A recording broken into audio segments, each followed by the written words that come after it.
Son maître lui répondit, serviteur méchant et paresseux, tu savais que je moissonne où je n'ai pas semé et que j'amasse où je n'ai pas vanné.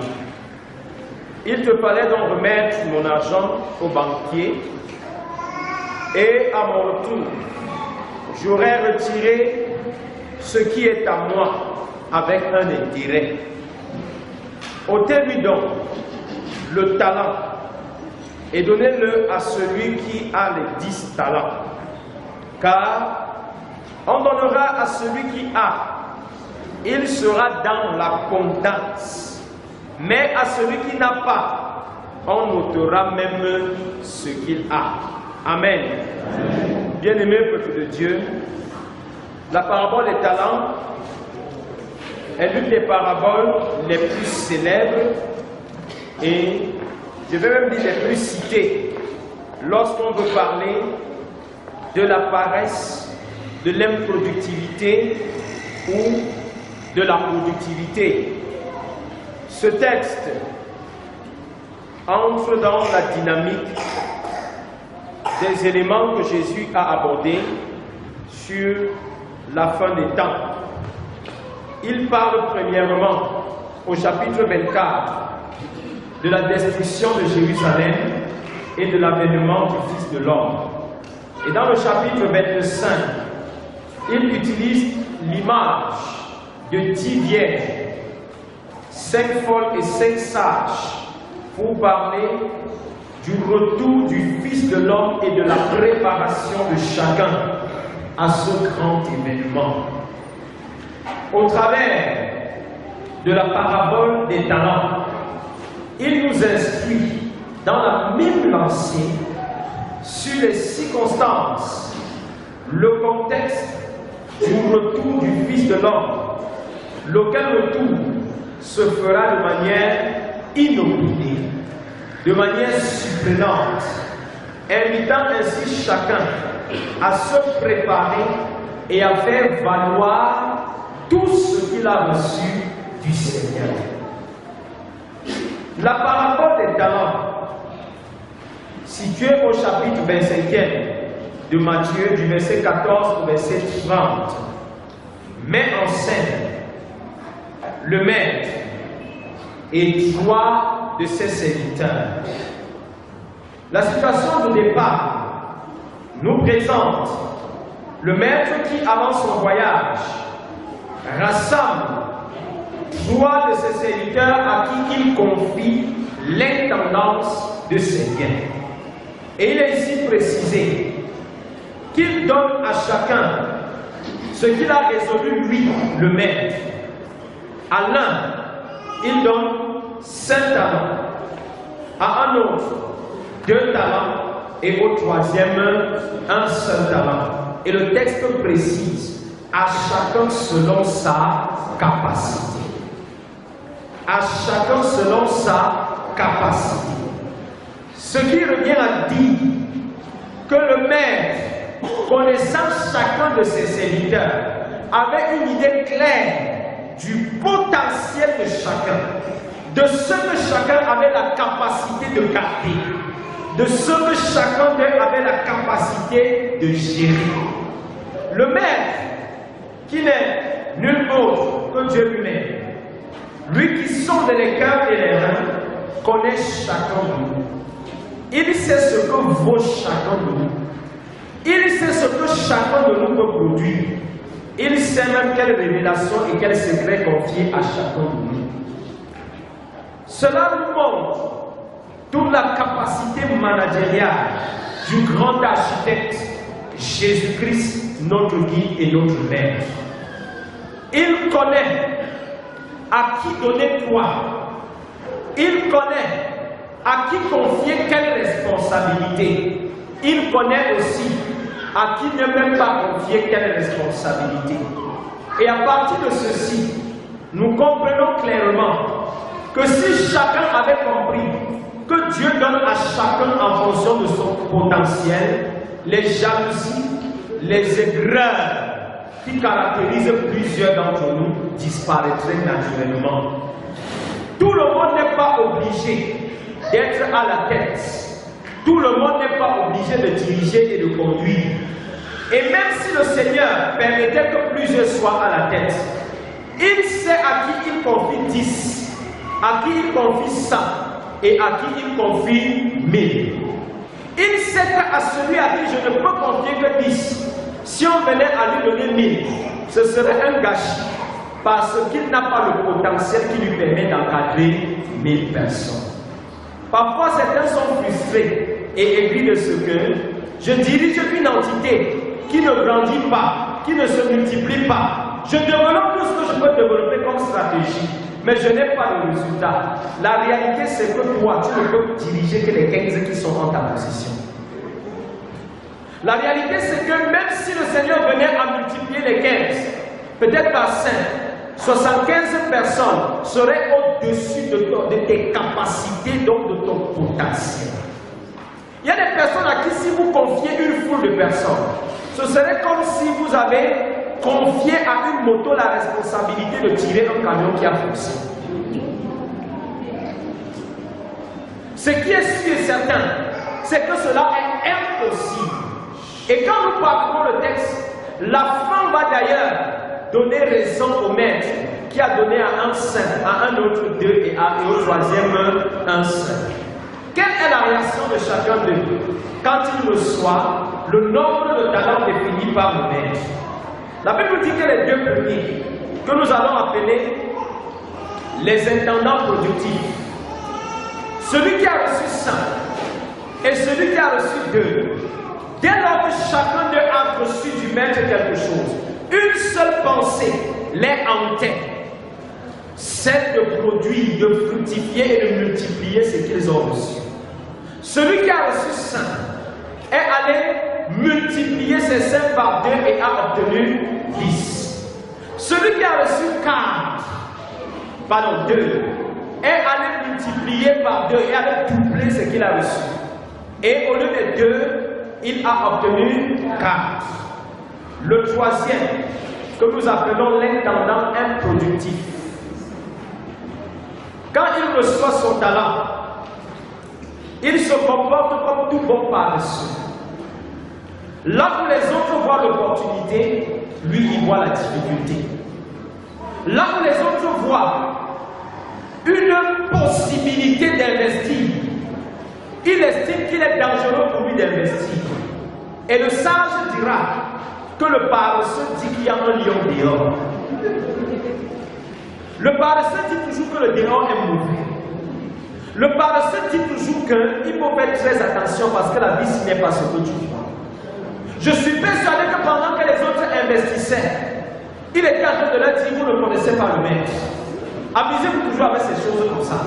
Quand il va revenir, il va vous faire la peau.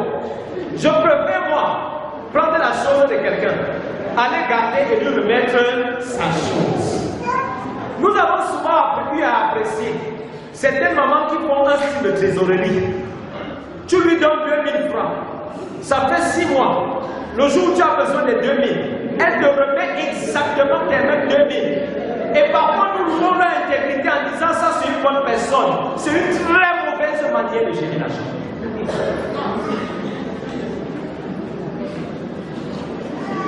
Quelqu'un a dit, l'argent crée le besoin. Chaque fois que nous sommes en possession de l'argent, une seule pensée doit nous animer. Comment faire fructifier ce que nous avons reçu? Et ici, je ne voudrais pas parler seulement de l'argent. Aller au-delà de l'argent. Parler de toutes les capacités intrinsèques que le Seigneur a enfouies en chacun de nous. Toute personne qui ne produit pas, qui ne grandit pas, est considérée par Dieu comme une personne méchante et dangereuse. Dans la Bible du semeur que j'ai lu, pendant que je préparais ce sermon, au lieu de dire méchant serviteur, voici comment dans la Bible du semeur il est écrit vaurien, fainéant. Vaurien, fainéant. Et en anglais on dit good for nothing, bon à rien. Il y en a qui dans la maison du Seigneur sont des bons à rien et croient être sages. Et il y en a qui, dans la maison du Seigneur, sont des intendants improductifs et croient qu'ils sont des conservateurs qui savent rendre à Dieu ce qu'ils ont reçu. Toute attitude et toute habitude qui ne vise qu'à conserver ce qui n'avance pas fait de nous des volets. Toute personne jalouse d'une tradition qui n'avance pas, qui ne porte pas l'église vers le haut, est considérée par Dieu comme un volet. On a souvent vu des gens défendre bec et ongle des habitudes, des rites, des traditions de l'église qui, depuis la nuit des temps, ne nous a jamais permis de faire un pas en avant. Et ils sont fiers de rester accrochés à ça, de les garder, parce que, disent-ils, ils ne veulent pas que les choses de Dieu soient infectées par les forces qui viennent de l'extérieur. Ça, c'est l'attitude de l'intendant improductif. Et l'intendant improductif, voici ce qui le caractérise. Il n'a pas de zèle pour produire, mais il a des stratégies. Il a l'ingéniosité pour enterrer ce qu'il a reçu.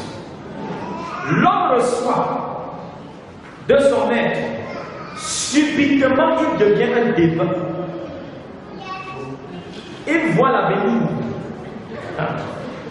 Au point de dire au maître, quand vient le temps de rendre compte, je savais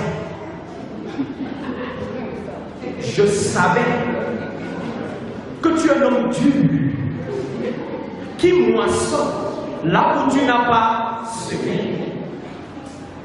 J'ai eu peur. Et je suis allé enterrer.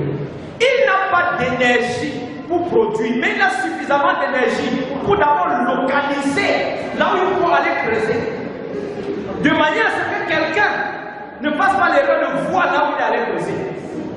Il ne sait pas garder l'argent en lieu, c'est parce qu'il faut dire sûr, qui est la banque.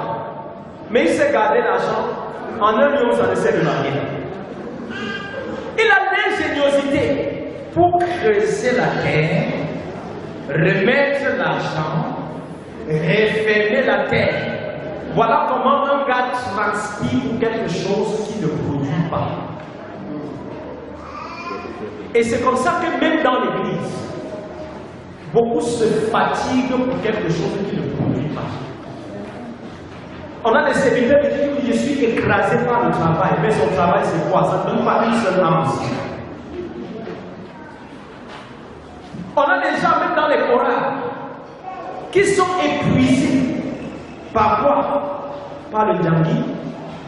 Épuisés par quoi? Parce qu'ils ont déployé leur force pour faire des choses qui ne vont pas grandir le royaume de Dieu. Mais sachez qu'à la fin, le maître vous dira, vole, feignant. C'est écrit, c'est pas moi qui dis.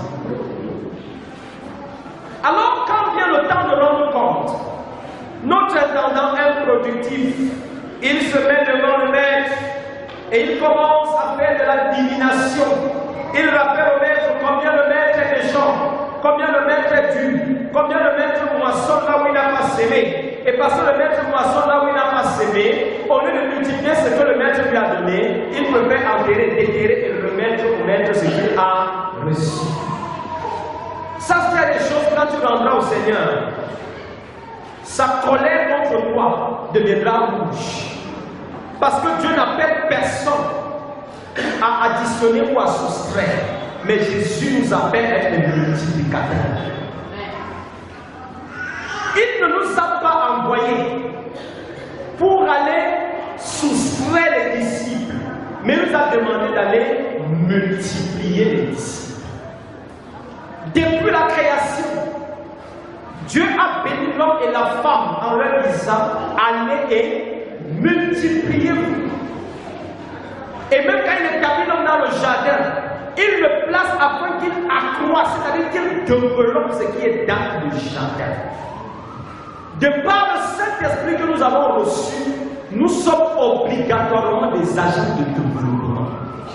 Il est hors de question que tu sois un enfant de Dieu et que là où tu te trouves, on voit la stérilité et la régression.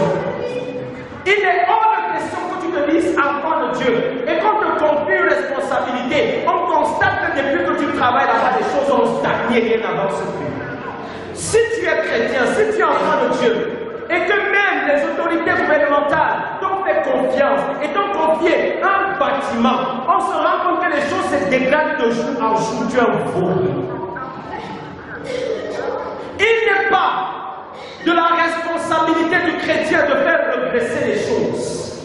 Il n'est pas de la responsabilité du chrétien de détruire les choses. Et quelqu'un pouvait dire en tirant sur l'église, la plupart de tous ceux qui sont arrêtés pour des détournements, de tous ceux qui sont arrêtés pour vol, pour détention des biens publics, fréquentent les assemblées et sont assis. Et parfois ont des responsabilités. Toute personne à qui tu as accordé la grâce d'avoir une responsabilité, qui écoute sa parole, c'est-à-dire reçoit le potentiel pour multiplier et faire grandir là où il est et là où il est. Et lorsqu'on se rend compte, lorsqu'on veut évaluer son travail, on se rend compte que les choses regressent au lieu d'avancer. Tu es un intendant improductif. Malheureusement, c'est le cas chez plusieurs.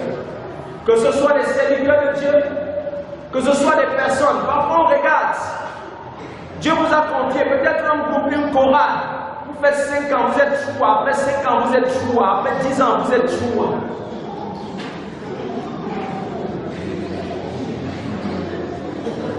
Vous savez ce que ça veut dire? Vous êtes des vauriens.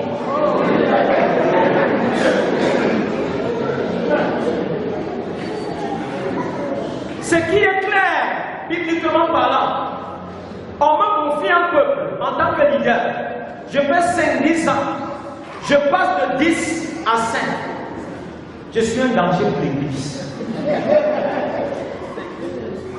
Je suis un danger. Il faut très vite se débarrasser de ce genre de personnes.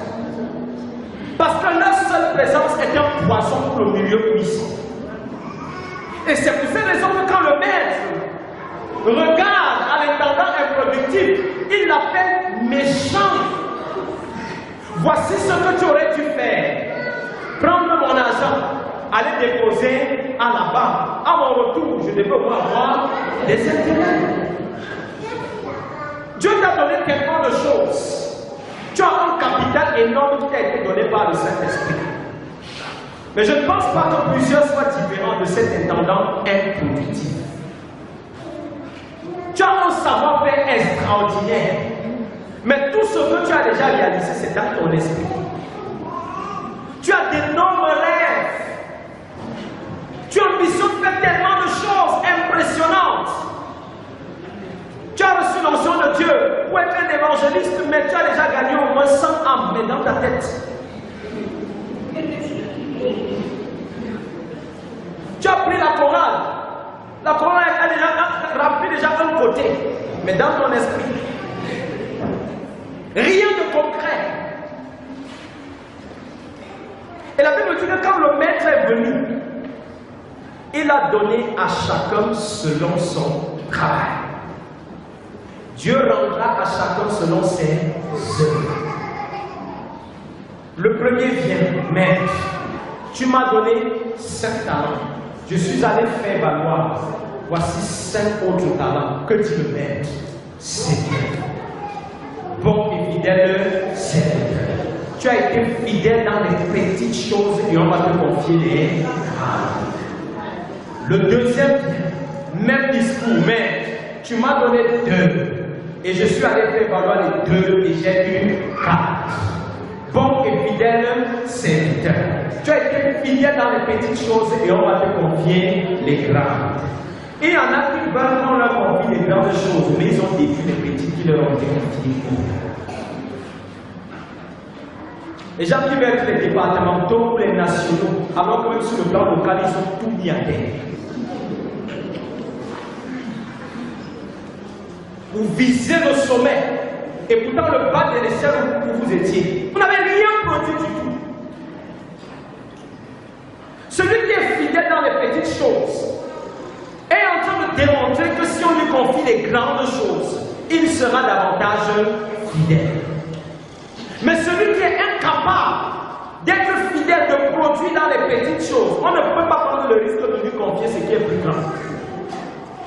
Et c'est pourquoi certains prient même, jeunes, rencontrent des serviteurs de Dieu pour qu'on chasse l'esprit de stagnation qui est dans leur vie, qui fait en sorte qu'ils ne grandissent jamais. Même Dieu bloque. Il dit, je ne peux pas t'élever. Parce que si je t'élève, cette grosse boîte va s'éteindre en un laps de temps. Tu as passé le temps au bureau à jouer à Zoom, à jouer à l'ordinateur. Il y avait des dossiers à traiter. Tu étais très occupé par les médias sociaux. Et maintenant, tu veux que je t'élève. Là, il y a des dossiers plus sensibles pour que tu ailles faire quoi là-bas. S'il y a même mieux, je vais plutôt te faire descendre. Donc, parfois, quand certains perdent leurs emplois, ne priez pas pour eux. C'est parce que même Dieu a vu que la bête s'est arrivée. Il faut qu'il aille apprendre à être fidèle dans le chômage. Quand il va tirer les leçons, il sera maintenant sérieux dans le travail. C'est aussi ça Dieu. C'est ce que ce texte nous apprend. Il a apporté ces un, le troisième maintenant. Tu m'as donné un. Je suis allé garder, comme il dit Seigneur, voici ton même billet que tu m'avais donné. Il y avait une marque dessus, voici ça.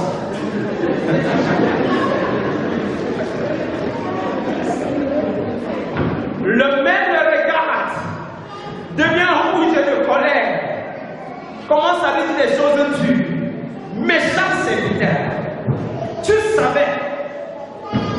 savais que je moissonne où je n'ai pas semé, que j'amasse où je n'ai pas vanné. Il te fallait remettre mon argent rempli. Je n'attends pas que tu me remettes exactement ce que je t'ai donné. Non, remets-moi toujours plus. Et je dis à quelqu'un, Dieu exigera de toi toujours un peu plus. Dieu ne te demandera pas exactement ce qu'il t'a donné, mais il te demandera ce qu'il t'a donné et ce que toi-même tu as produit. Dieu ne te demandera pas de lui remettre ce qu'il t'a confié, mais il te demande de prendre ce qu'il t'a confié. Tu multiplies ça par un, c'est ça qui fera sa joie. La joie de Dieu, ce n'est pas quand tu regresses, mais c'est quand tu progresses. Ce qui réjouit le cœur de Dieu, ce n'est pas que tu gardes seulement ce qu'il t'a donné, mais que tu multiplies ce qu'il t'a donné. Et c'est pour cette raison que, voyant que ce dernier a été un intendant improductif, qu'est-ce que le maître a fait? Il dit, donne-moi ça. On prend à celui qui n'a pas. On va donner à celui qui en avait déjà assez. Il a dit, avant qu'il soit dans l'abondance. Donc, il y en a qui crient à la pauvreté. Et même la petite pauvreté, là, Dieu va prendre ça pour enrichir encore ceux qui sont déjà riches. Pourquoi? Parce que même dans cette pauvreté, Dieu ne se glorifie pas. Tu es tout le temps en train de dire comment tu es un gagné, comment tu es un maudit, comment il y a la malchance sur ta vie, comment ta femme rien ne peut jamais marcher dans ta vie. Ce sont des confessions. Et Dieu viendra te dire, parce que toi-même tu confesses que rien ne peut marcher. Il y a quelqu'un là qui dit que tout marche, je prends, je lui donne. On enlèvera même le peu qu'il a pour qu'il à la disette. Et on donnera à celui qui est dans l'abondance. Afin que même dans son parking, il y ait même des voitures qui ne demandent même pas. Vous allez bavarder, mais Dieu est content comme ça. Vous allez passer voir les maisons, oh, vraiment de Dieu. Déjà construit comme ça sert à quoi? Dieu est content comme ça. Et il va encore construire l'autre. Et le vent va même détruire la part encore.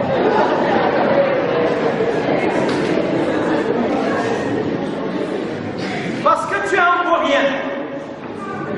Et lui, il a compris qu'il est le produit de la grâce de Dieu. Et que l'Esprit de Dieu qui est en lui est un esprit de multiplication et de prospérité. Il ne peut pas servir le Dieu de prospérité en étant un agent de soustraction. Jamais. Il est là pour multiplier. Et parce qu'il est là pour multiplier, Dieu lui dit multiplie encore. Et celui qui est là pour soustraire, Dieu lui dit pardon, je t'enlève parce que si je laisse ça, tu vas continuer ta soustraction. Il est mieux que tu restes dans cette condition. Et pour chuter, il dit, et le serviteur inutile, jetez-le dans les ténèbres du dehors. où il y aura des pleurs et des graissements dedans. Non seulement il t'enlève ce qu'il t'a donné, mais il te sanctionne et te punit encore. Vous comprenez pourquoi tout à l'heure je disais qu'il y en a quand vous les trouvez dans leur situation. Chantez seulement les cantiques et passez. Dieu sait pourquoi ils sont comme ça. Dieu sait pourquoi il a permis que ces choses arrivent comme ça. Ce sont des intendants improductifs que Dieu appelle des vauriens.